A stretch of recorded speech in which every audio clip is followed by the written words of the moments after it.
Thank you for joining us. I'm Naiba Reynoso. Ahead, it takes a village to help the county's most vulnerable regain their independence, and keeping those who wander safe with some high-tech help. But first, thanks to the efforts of homeless agencies and the LA County Development Authority, one woman now has the keys to her own home. My name is Maisha Jefferson, and I've been experiencing homelessness for 5.5 years. I was in domestic violence, and I was trying to get away from them. And it got so bad I had ended up on the streets, in a tent before. It was hard and stressful, and then it's been really hard. It's been kind of really hard. It's been hard.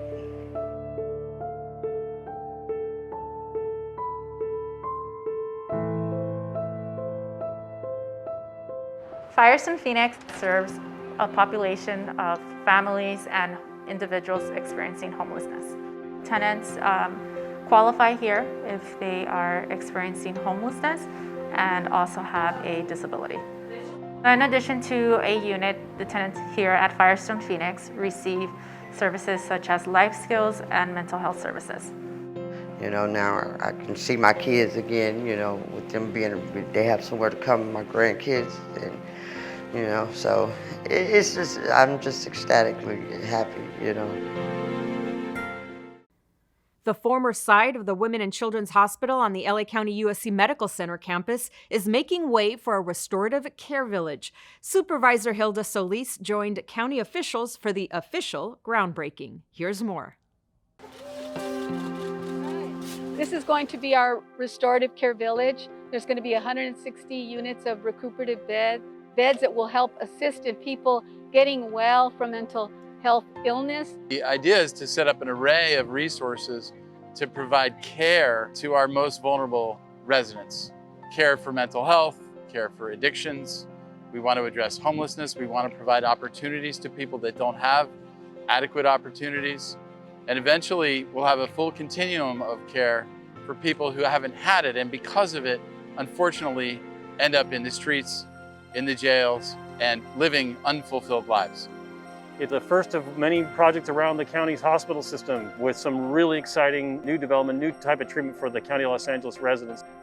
We've been really pushed to be innovative about what we're doing, so we're using some different kind of construction. It's modular and steel construction, which allows us to have a really aggressive construction schedule. It's also a cost-effective way to put up housing really quickly. This whole idea stems from community involvement and engagement.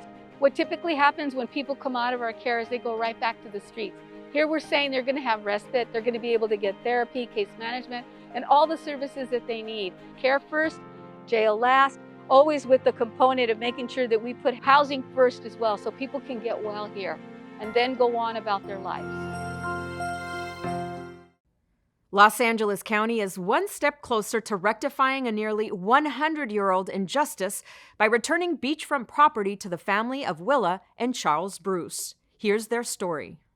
Movements are like the waves crashing against the shore here in Manhattan Beach. Today, we set forth a plan to return the property that Willa and Charles Bruce owned 100 years ago and then lost when the city of Manhattan Beach literally stole the property from them in 1924. People in the surrounding area here, I guess, were very angry that ex-slaves could pull themselves up and actually become this thriving enterprise that they had here.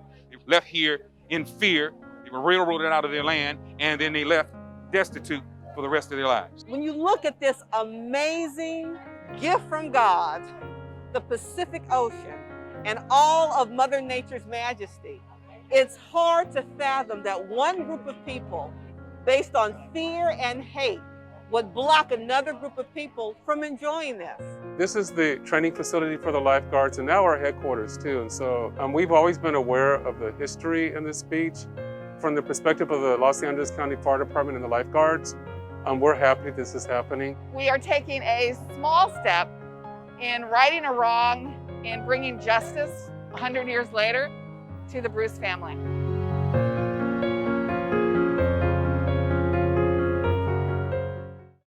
In a quest to make sure all frontline workers are protected against COVID-19, the Public Health Department is working with community-based organizations to vaccinate street vendors. Most people trust a church, they trust a site that they've been around or seen. We are partnering with the Street Vendor Campaign to make sure that street vendors are getting vaccinated. I come from a family of street vendors. A lot of my family members work in factories that produce food, so it's important for me to get the vaccine to finally be able to see them and hug them and to know that we can do that safely. It's really important, especially for the Latino community, because they make up a big portion of the working group, and so a lot of us are being exposed to COVID every day. It's important for our community to get vaccinated because it's a show of love. I'd encourage all of you to come get the vaccine, whether it's here or at any other site. Come and get it, even if you have second doubts. It'll help everybody. Just stick through it, stay strong, and get vaccinated. Thank you, LA County. The LA Found program aims to reunite people who wander with their loved ones and caregivers using GPS technology. Thanks to this innovative program, Alex Vargas, who suffers from Alzheimer's, was safely reunited with his wife. My son came in and said, "Oh my gosh, Mom, Dad's nowhere to be found. What are we going to do?" I quite honestly, and my son, both of us, we didn't think we were going to see him again.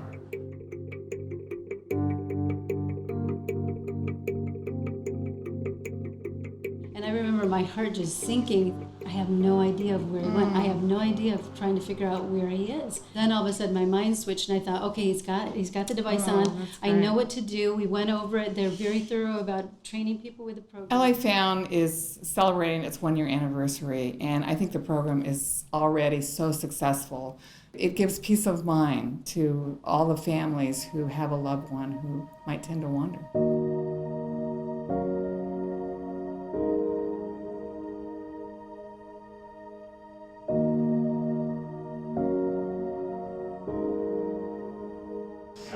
That night when he disappeared, I felt like I had slacked off and that he was going to pay the price of me slacking off.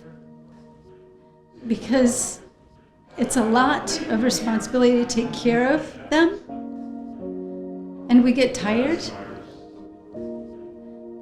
and we do our best, but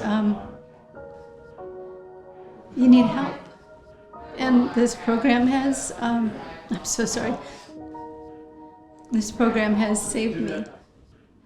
We got off the freeway, he picked up a signal, I went to your house, and by the time I got to your house, he's saying, "Hey, I got it." It was 15 minutes. I was like, sorry, this cannot, this did I hear is that right? like, no. Anybody that cares for someone who has Alzheimer's or dementia, or even a child who has autism, knows you cannot watch them 24 hours a day, 7 days a week. It's physically impossible.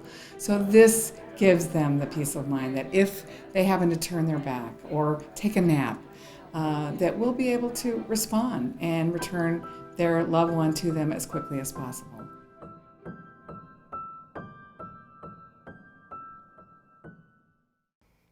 Got 60 seconds? Meet Boris Chu, an eligibility supervisor at the Department of Public Social Services. Helping residents get assistance in the era of COVID means mission accomplished. My name is Boris Chu, and I work for the Department of Public Social Services, Customer Service Center 4 and 5, and I'm an eligibility supervisor.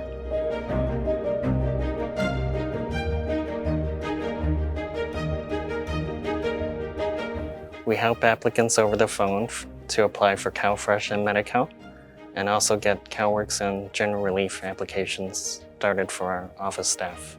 Right now, my current assignment is helping with the remote staff that we have. So we're making sure we have systems and procedures in place so that we can get everyone working from home comfortably. I want to make sure that they have everything they need, and I'm always communicating with them on the computer, on Skype, Even if they're remote, we're still able to get things done. What motivates me to come to work every day is knowing that I'm helping the community by helping my team grow and adapt to this new digital environment.